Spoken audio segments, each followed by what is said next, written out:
Jack arrives in Philadelphia to see if he can interest Granddaddy Guthrie in a little bit of revenge business. And Flint tries to console Silver over the loss of Maddie, which may not really be necessary, as apparently she's not quite as dead as, well, I certainly thought. But that is also going to lead to its own set of problems between the big pirates.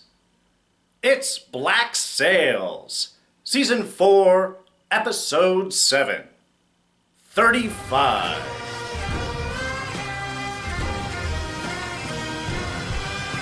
Hey everyone, D here, and welcome to this week's review of Black Sails. So yes, sailing into spoiler territory, this is your final warning. Alright, so first off, I have to admit to myself eating a little bit of crow this week. Yes, I was all certain that Maddie was dead last week, but I forgot the basic rule of dead people on any show. If you don't see a body, they're not dead. And I totally blew that. So, should have learned it from Glenn over on Walking Dead earlier this season, or last season. But anyway, so yes, Maddie is still alive, though I have to say how she's alive and managed to evade everyone else before being caught by the English, I'm a little shaky on, but we'll dive into that in a little bit. But I'm going to start things off tonight with Jack, who by far was my whole favorite arc within this episode.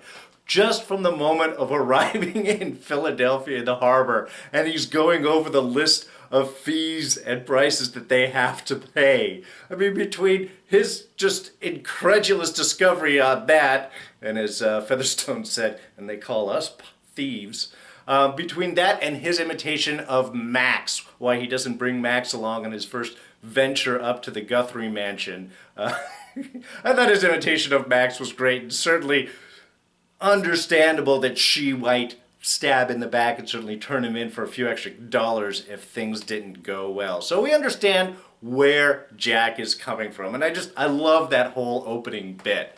But as Featherstone does let him know, Max, yeah, she's got some issues, but she hasn't betrayed anyone who didn't betray her first, Jack included. So that's useful information as, of course, things sort of develop over at the Guthries. Meeting, I'm not sure who that was. Was that another granddaughter or just family member that ran into him in the parlor while waiting to see Mr. Guthrie? Nice little boost for Jack's ego there, at least for a moment. And it was nice that he got kind of that little, that opportunity to have a little homage to Vane, a little acknowledgement, I love what he said about him being brave. Not fearless, but unwilling to let fear, bring him down. I just diminish him. I love that little line. And then, of course, just as he goes on to talk about his nobility and his truthfulness, runs into storytelling about stew.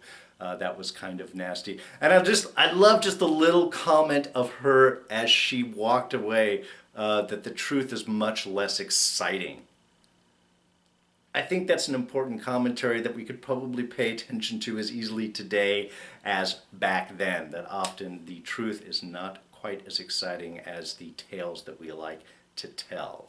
But of course, Mr. Guthrie, not really willing to hear about it. He is posing, but we find out that Mrs. Guthrie is the power behind, certainly the throne up here. And this is kind of continuing a strong theme throughout this show of really the women as the power behind all of the machinations. Even from the beginning when we had Eleanor in Nassau as things had opened up, she was posing there as her father. She was the one that was making things happen. As she went down, then Max stepped up and filled in that void. And Max always kind of being the planner, the schemer, the strategist, orchestrating things around her.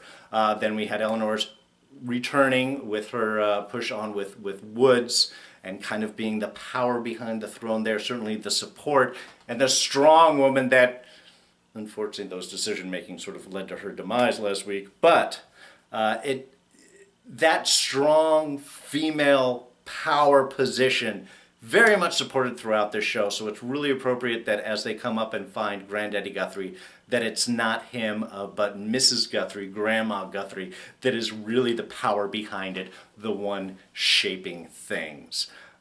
So anyway, it was perfect, which again opened the door up for Jack to now bring Max in and go, okay, I think maybe your position is going to be the one to work things out here. So just a lot of wonderful scenes, and with that, just great back and forth, a nice blend of humor, a nice blend of homage, and then as things end up, it seems that he is being sent down to kill Flint. Which everybody seems to want a piece of Flint in this episode, and certainly as we're approaching the end of the series, that's going to be the common theme amongst everyone, I think.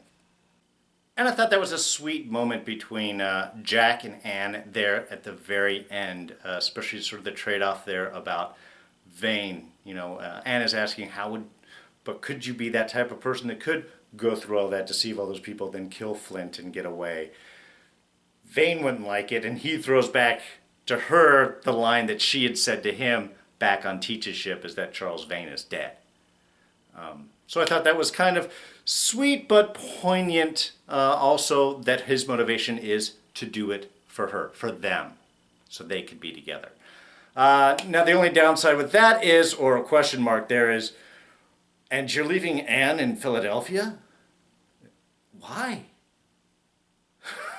Especially with Max. I mean, I guess that's the taken care of, medical doctor, out of harm's way. I get that, but the two of them being separated, that seems wrong.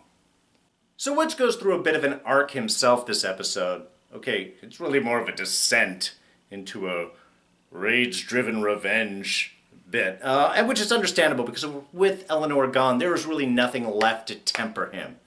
There is nothing to hold him back from diving fully into madness, rage, revenge, taking care of the pirates at Nassau. He is now, there's nothing to hold him back. And of course, finding out that Eleanor was pregnant, certainly not helping the situation. Though, as just another regular note, whenever you say you don't want to hear this, that pretty much tells people whatever it is you're trying to not let them know. If he's going to inspect the body, there's obviously something that they're going to find down there. There's only a few things that might be suddenly discovered. So that temperament of always, don't tell them that, you don't want to hear this, they can pretty much figure that out. And I think that's what Woods did. Maybe needing to have the acknowledgement one way or the other. But just one of those little side comments, whenever I see that somewhere, it always kind of makes me laugh. Also, apparently Woods is constantly interrupted throughout this episode. There at the beginning when he was trying to chastise Mrs. Hudson, and of course the gentleman comes in to tell him that they've discovered something on Eleanor's body, but also when he's trying to just have that moment with Eleanor. First of all, Mrs. Hudson won't leave. It's like, I've asked you to leave. Don't tell me that you feel bad for me. Just get out. Get out. Give me my moment. But no, you can't, because now there's news about Billy. So again, kind of an odd comical moment in the midst of this tragedy that Woods is going through. I was just like, man, this guy can't get a break this afternoon. It's just one thing after another. But that's when he learns about Billy and vis-a-vis Maddie being alive, which of course shifts a lot of the possibilities that they were seeing ahead of them, what they could do. Now all of that really changes. As Billy says, this is the tool that could drive the wedge between Silver and Flint, and thus everything would fall. And I am thrilled that Maddie is still alive. Yes, my mistake. If you don't see a body, people aren't dead. It's a general rule of television, movies, anything like that. But I don't know how she's alive. I don't know how she's alive and hasn't been discovered by anyone else, because I'm trying to figure out the whole timeline of events that must have happened. We don't know who, I always thought that Eleanor pulled herself out of the cabin because she wasn't dead, but maybe what? So as Flint and the other guards were chasing these couple of Spanish people off. The one Spanish soldier got up, knocked out Maddie, basically killed Eleanor. Then he died, and then some other Spanish soldiers must have come up, pulled Eleanor out, grabbed Maddie then before Flint. I mean, that's the only thing that could happen. And then Billy must have seen that they had her, because he said that Billy surrendered to them. So he seemed to have been free, and it wasn't Billy that had Maddie, and there's certainly no way that he could have gotten from the Underhill estate all the way down to Miranda's house, certainly before Flint could have gotten back from running there. So there's the timing-wise, I'm kind of curious. I mean, maybe Maddie woke up and pulled Eleanor out, and then, what, she wandered off and then got captured? That doesn't seem likely. So how far did Flint and company go? How far did they chase these three guys? I don't know. I'm just trying to figure out the holes and whys, and it's like, it's nice that they're there. It's nice that Maddie is alive. It certainly is going to add some more drama to the Flint-Silver debacle. But it was just how all of that happened seemed a little shoehorned, and that's my only critique off of it. Also, I understand that Billy is up for revenge, but he's talking like he was betrayed when, one, he kind of betrayed them first by firing on Flint and Maddie and company up at the Underhill estate.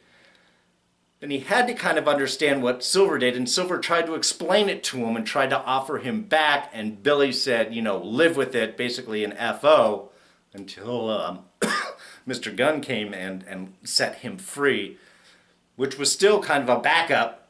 So I understand he being upset, but that feeling of betrayal, I don't really...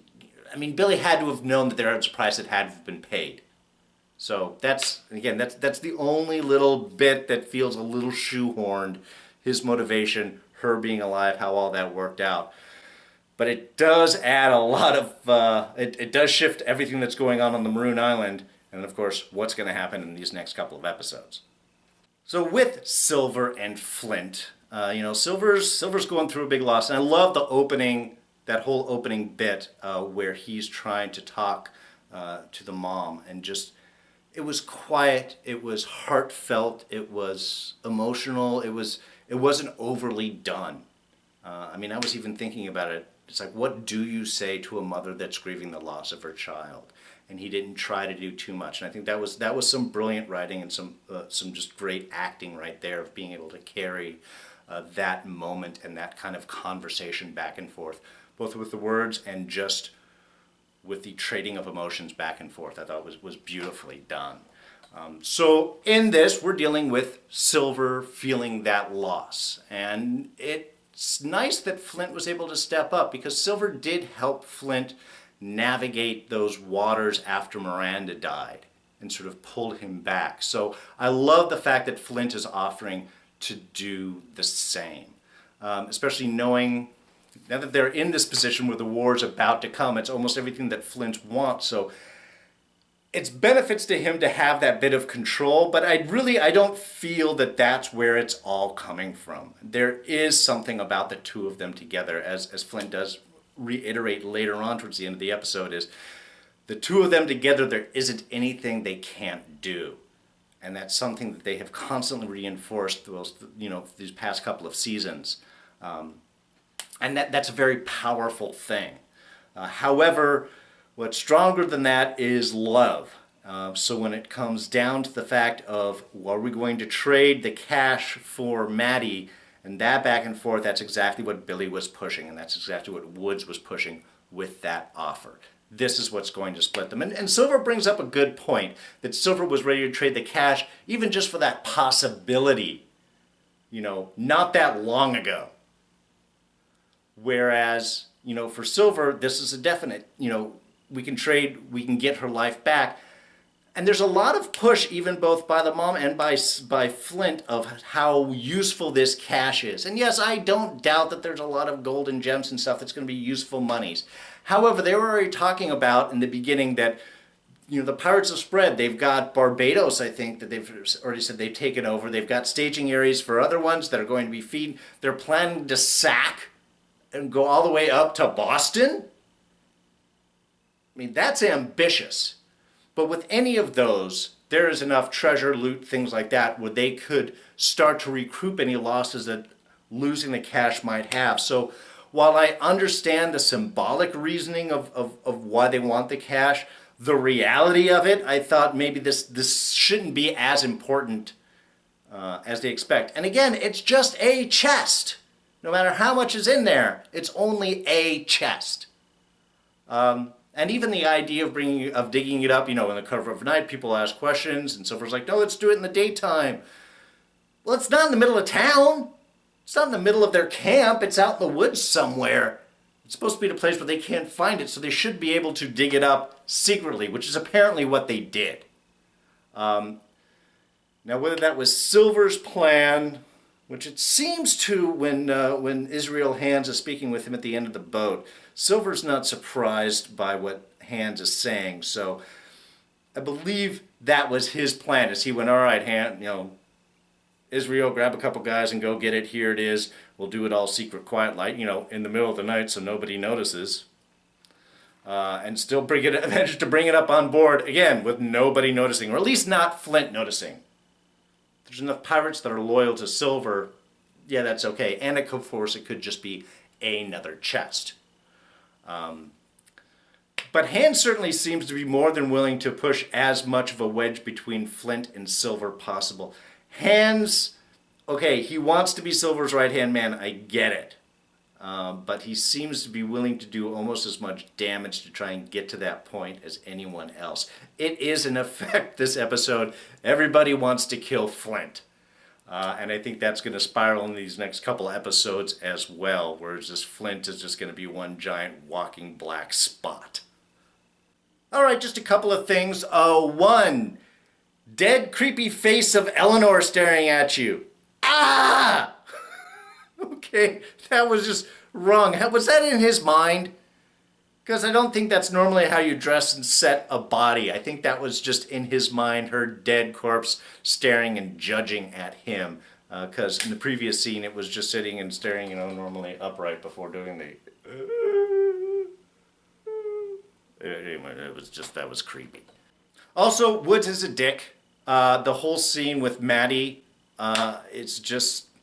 Again, he's trying to split Silver and Flint, and now he, with that offer to Maddie about, we'll free all of you, but then anybody else that comes in, your pirates that come, you got to tear them over to us. We're going to make you be the cops, which is not something she's going to agree with.